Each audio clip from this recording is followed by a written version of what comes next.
Oke teman-teman, bersama saya Alivio Davara Jendra NIM 6720232553. Saya akan mengajari kalian bagaimana cara membuat database dan API menggunakan Python dan Postman di laptop atau PC kalian. Check it out. Oke, pertama-tama yang kalian butuhkan adalah aplikasi XM. Oke. Yang kedua adalah aplikasi Postman.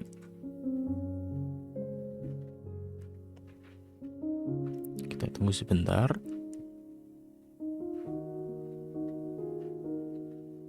Nah, yang ketiga kita perlu kode Python untuk menghubungkannya. Nah, ini kode Python yang saya dapatkan dari kelas Asdos yang saya modifikasi sedikit. Oke, selanjutnya yang kita perlu lakukan adalah membuat database-nya. Nah, sebelum membuat database, kita harus bikin dulu tema yang akan kita buat apa. Nah, di kasusku aku membuat tema tempat rental kaset. Bisa kaset musik atau kaset film. Nah, atribut yang ada ini ada 5. Yang pertama nick, yang kedua nama, yang ketiga alamat, yang keempat adalah judul kaset, yang kelima sekaligus yang terakhir adalah tanggal pinjam. Nah, nanti saat kita membuat database di MySQL-nya, kita harus buat sesuai urutan ini. Dan nama atributnya harus persis juga. Nah, ini kan ada judul underscore kaset. Nah, kalau kita pakai penghubung yang lain di MySQL-nya, nanti akan error. Jadi usahakan kita buat semirip mungkin dengan yang ada di Python kita, atau sebaliknya itu. Oke, kita sekarang bisa start di XM-nya untuk membuka servernya. Lalu klik admin MySQL. Oke, kita sekarang sudah masuk ke server SQL-nya. Aku mau coba bikin table di database sekolah ya. New table. Lalu kita create table namanya renter.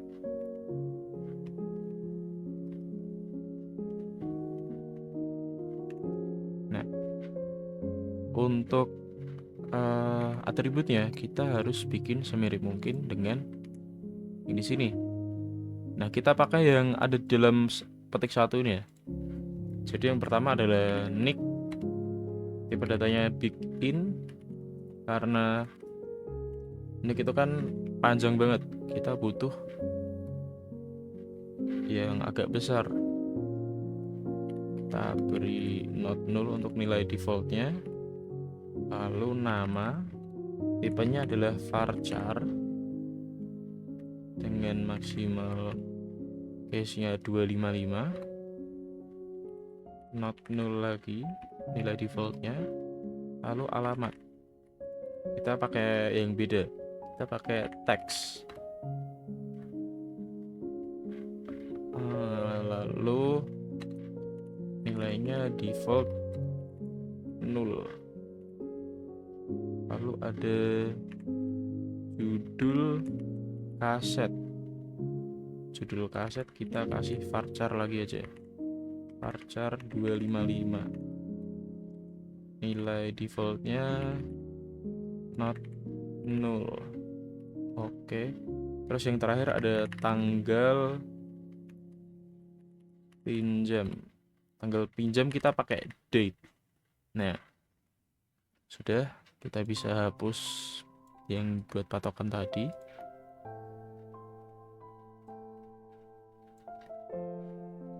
Nah, coba go. Oke, return berhasil ya, centang. Nah, kita masuk ke renter. Kita lihat structure ya. Nah, ini udah terbuat tabelnya ya. Tapi kita butuh sebuah primary key. Nah, primary key ini nanti penting banget untuk kita mau menghapus data yang mana, kita mau cari data yang spesifik. Nah, kita bisa buat nick ini sebagai primary key dengan kita mengklik kolomnya ini, checkbox, lalu kita jadiin primary. Oke, nah ini sudah muncul ya primary key. Oke, karena kita udah membuat table renter tadi dengan atribut-atributnya, aku mau review dulu untuk kode Pythonnya. Nah, yang pertama ada metode create untuk add datanya, nambahin data. Nah, aku buat keterangan nih, datanya yang dimasukin itu harus berbentuk list. Tapi kita juga bisa nambahin cuma satu data aja. Nah, nanti aku senggol deh ke situ. Nah, ini untuk nambahin datanya ya. Nah, ini untuk prompt SQL-nya. Insert nick, nama, alamat, judul kaset, tanggal pinjam. Oke. Lalu di commit. Commit itu untuk yang go tadi di SQL. Yang kedua ada metode render all. Nah, render all ini digunakan untuk nanti menampilkan semua datanya. Jadi all itu akan menampilkan semuanya. Select nick, nama, alamat, judul kaset, tanggal pinjam from tabel renter. Nah ini juga ada exceptionnya ya. Kalau misalnya terjadi error gitu atau ada sintaks yang typo, nah nanti akan muncul errornya. Nih ada tagnya juga nih, aku belum hapus, lupa, sorry. Selanjutnya ada metode renter dengan nick spesifik. Nah ini digunakan untuk apa? Digunakan untuk mencari data dengan nick yang kita inginkan. Misalnya kita ingin cari data dengan nick sekian. Nah kalau misalnya ada, nanti akan masuk nih sintaks SQL-nya, select nick atribut semuanya dari tabel renter di mana mengandung nick yang kita masukkan. Nah, lalu selanjutnya ada metode update. Update ini digunakan untuk merubah value dari atribut yang kita inginkan. Nah, metode update ini kita juga akan menggunakan primary key nick untuk kode uniknya. Misalnya kita mau mengubah value dari nick yang pertama, itu kita mau ubah namanya atau kita mau ubah alamatnya, itu bisa. Atau kalau kita mau ubah semua atributnya juga bisa. Lalu kalau misalnya gagal akan muncul message no field to update. Nah, lalu kalau misalnya berhasil nih, kita akan memasukkan ini, select count from enter where nick. Nah itu.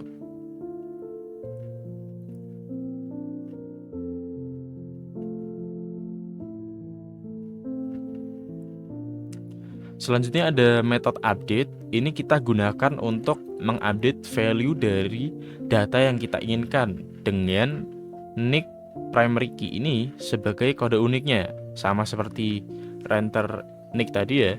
Kita bisa gunakan update ini untuk mengupdate nick spesifik. Misalnya orang pertama kita mau ubah namanya bisa, mau ubah alamatnya bisa, mau ubah semuanya pun bisa. Ya begitu. Lalu ada metode delete dengan nick lagi. Nah sama seperti sebelumnya, berarti ini digunakan untuk delete data dari nick yang kita setujui. Nah misalnya kita berikan nick 1, nah orang ke 1 itu akan terhapus datanya. Selanjutnya ada metode delete dengan kode unik lagi, nick.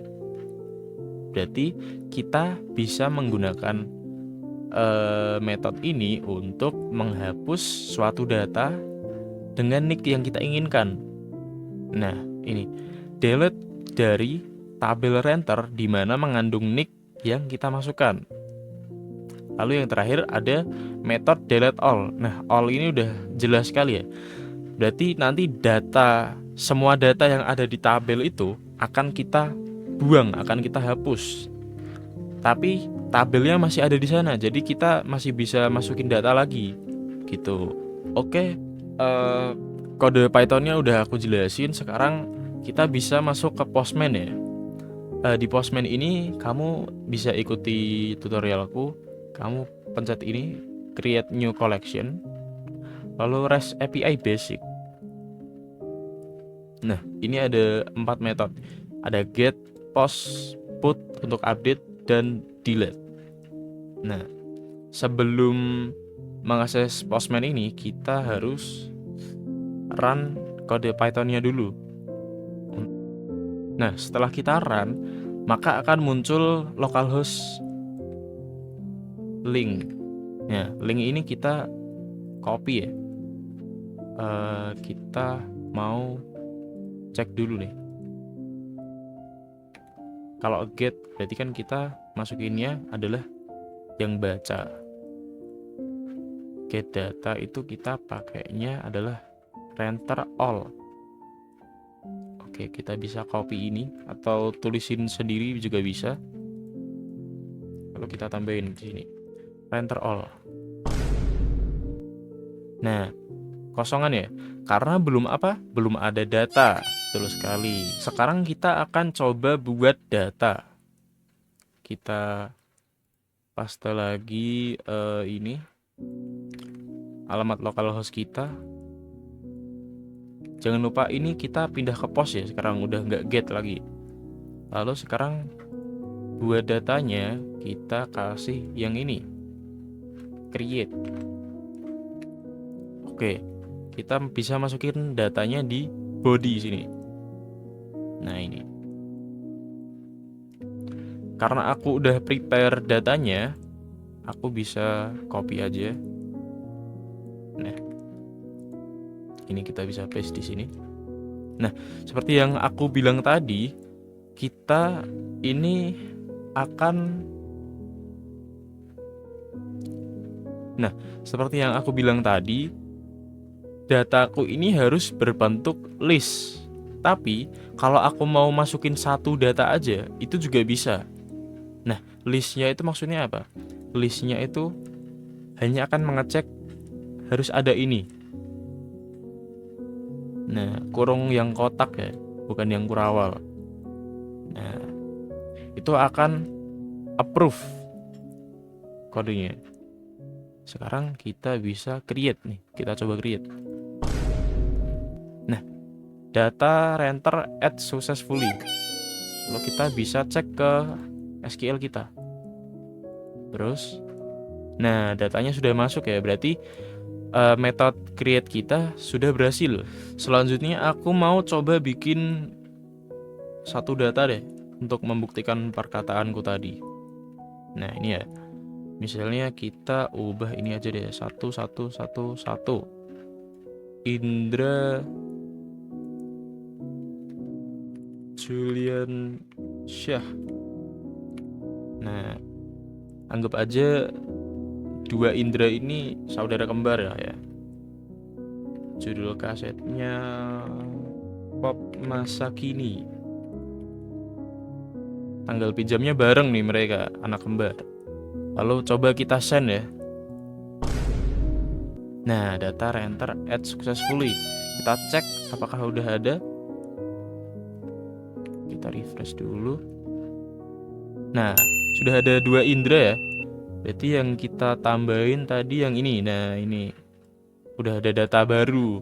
Terbuktikan kalau kita bisa masukin satu data aja. Tapi yang kita perlukan cuma pembungkus ini, kolom kotaknya. Oke, kita sekarang akan coba untuk metode update. Dan aku mau nambahin tadi, aku lupa jelasin kalau ini. Nah, yang warna ungu ini yang kita gunakan di Postman. Sedangkan yang kanan ini yang akan kita gunakan di SQL-nya. Jadi kalau kita mau update, update, kita harus gunakan nick yang besar. Misalnya kita mau update nama dari Ahmad Pratama ini. Nah, kita butuh namanya aja. Oke, kita bisa rapiin sedikit indentasinya. Nah, ini nicknya. Nicknya kan ini nick kecil ya. Kita ubah jadi sesuai Python tadi. Ahmad Pratama kita ubah nama jadi Ahmad Pratamskui. Kita coba. Oke, employee update. Kita cek. Ahmad Pratama kita refresh. Jadi Ahmad Pratamskui. Oke, sudah bisa update. Oke, sekarang kita akan coba ubah 2 lagi ya. 2 data lagi. Aku mau update Budi Santoso ini, alamatnya kita pindah ke Jakarta. Jangan lupa dihapus ininya, nicknya. Oke, Budi Santoso Jakarta. Terus Siti Nurhaliza kita mau ubah kaset pinjamannya aja.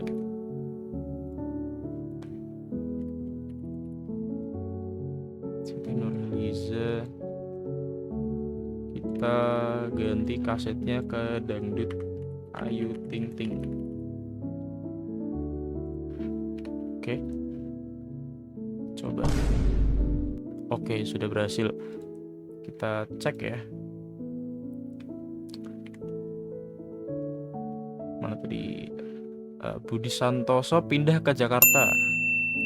Lalu Siti Nurhaliza jadi dangdut Ayu Ting Ting. Oke, sudah berhasil. Oke, sebelum kita coba metode delete, kita coba cek dulu deh. Tadi kan kita udah update beberapa. Nah, kita coba dapetin. Nah, ini tadi Siti Nurhaliza dangdut Ayu Ting Ting. Nah, udah berubah ya. Terus Ahmad Pratamskui berubah Budi Santoso. Budi Santoso jadi Jakarta, tadi sebelumnya Bandung. Oke, udah berhasil. Berarti tadi update-nya. Sekarang kita ke metode delete. Metode delete kita URL-nya copy aja. Terus kita mau coba delete dengan nick ya. Jadi delete/nick. Delete/nicknya. Oke, kita mau coba delete ini deh, punya Ahmad Pratama. Delete Ahmad Pratama. Oke, coba. Oke, sudah di delete. Kita delete juga Budi Santoso sama Siti Nurhaliza ya. Oke, sukses lagi. Sekarang yang satu lagi deh. Di 4. Oke. Kita berhasil yang ketiga. Lalu yang keempat, Andi Wijaya juga akan kita hapus datanya. Coba. Oke, sukses semua. Sekarang kita coba ya. Harusnya datanya tinggal 4 nih. Kan awalnya 8, kita hapus 4. Nah, ini ada 1, ada 2, ada 3, ada 4. Ada 5. Oh iya, kita tadi nambahin 1 ya.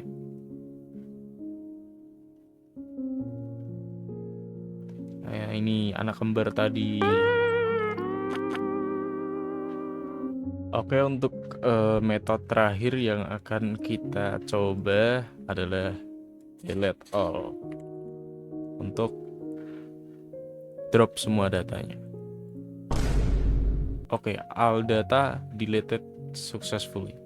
Kita coba get datanya. Oke, datanya sudah kosong. Di SQL pun kosong. Oke, itu tandanya percobaan untuk membuat database menggunakan Postman, SQL, dan Python sudah berhasil. Cukup sekian dari saya ucapkan terima kasih.